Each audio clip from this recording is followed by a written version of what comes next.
first Hell in a Cell with Shawn Michaels. I lost the match, but the beating that I give him was off the chart. Chokeslammed him through.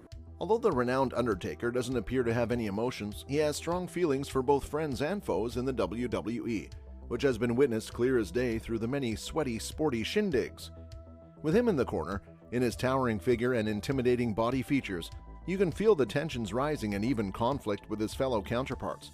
Today, we will look into 5 wrestlers that Undertaker hates. Number 5. Shawn Michaels.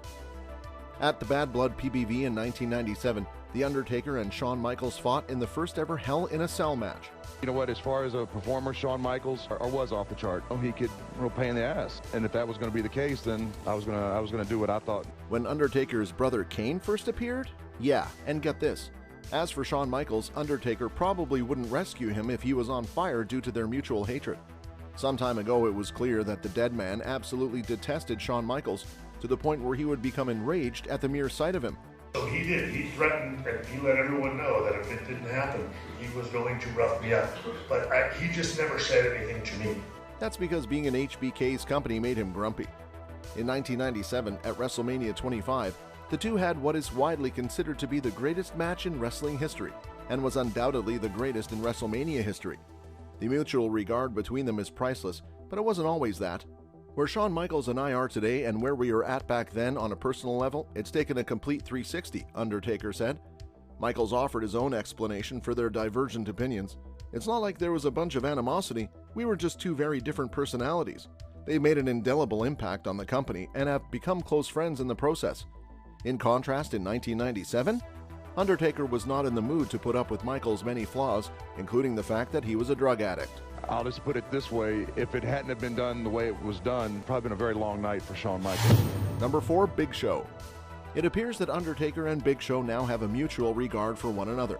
The Big Show in particular has said that the dead man has been an important mentor to him in terms of business and WWE strategy.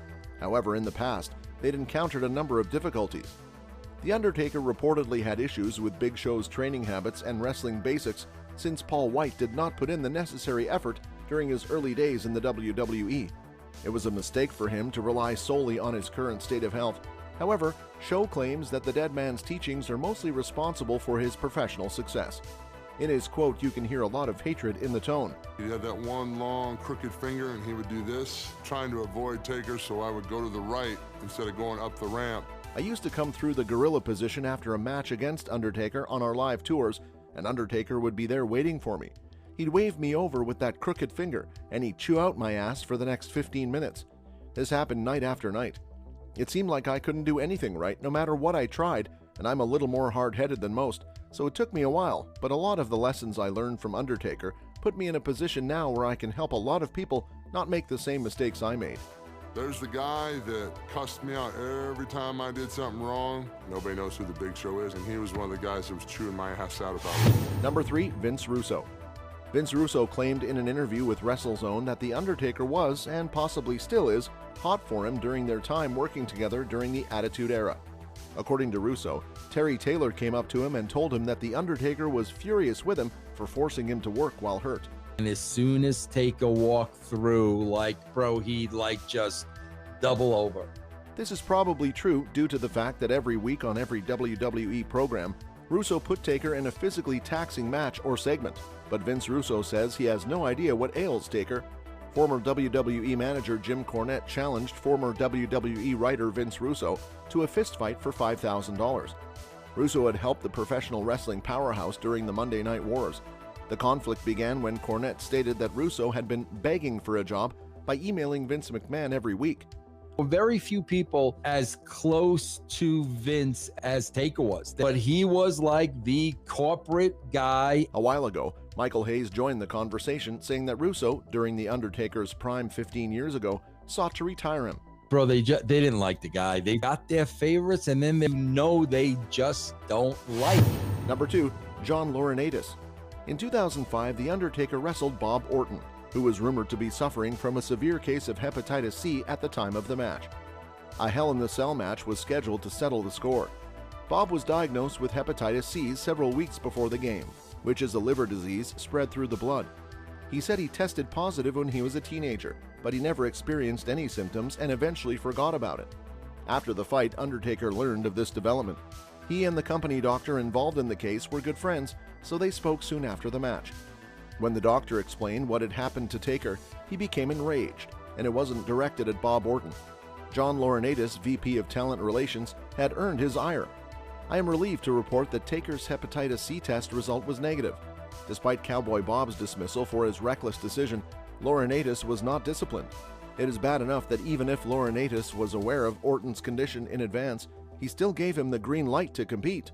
While Undertaker was already angry about Cowboy's dismissal, the fact that Laurinaitis was let off without punishment only made matters worse. At this level, we can conclude that the man is simply a person who loved to bring hatred and strife towards himself. In this instance, I'm sure he had earned Orton's and Undertaker's hatred at the same time. Some can even say he is naturally disagreeable, but we can also give him credit because his persistent attitude led him to a prestigious position at WWE. The decision to cast John Laurinaitis as a bumbling, unpopular authority figure was deliberate. To begin with, he is the only employee in the company who has the authority to terminate employment. Wrestlers dislike him because of this, despite the fact that it wasn't his call. In his roles as head of talent relations and formerly as a road agent producer in WWE and WCW, he has made quite a number of puzzling moves behind the scenes. Number 1. Hulk Hogan. Hulk Hogan and The Undertaker had a classic rivalry throughout their careers. Two unique characters with complementary fighting styles who have been rivals forever. Because Hulk Hogan lied to the board about getting a neck injury from a tombstone piledriver from the Phenom, Hogan claims that I hurt him during the pay-per-view. Everyone involved got suspended from wrestling at the time. Hogan was thus added to The Undertaker's blacklist as far back as the 1991 Survivor Series. Their paths crossed again in 2002 on Judgment Day, where Undertaker ultimately prevailed over Hogan after an 11-minute match. So he's telling me, he goes, hey, I got this neck injury. I said, I will protect you, pride myself on not hurting people. But if you ask me, The Undertaker and Hulk Hogan seem to get along just fine from a professional standpoint. If they happen to be in the same building at the same time, they might say hi and catch up. But again, on a personal level, it's definitely determinable that no, Undertaker does not like Hulk Hogan. Every point during the day, I'd pass him in the hall or whatnot, I'd get the, remember about my neck, right?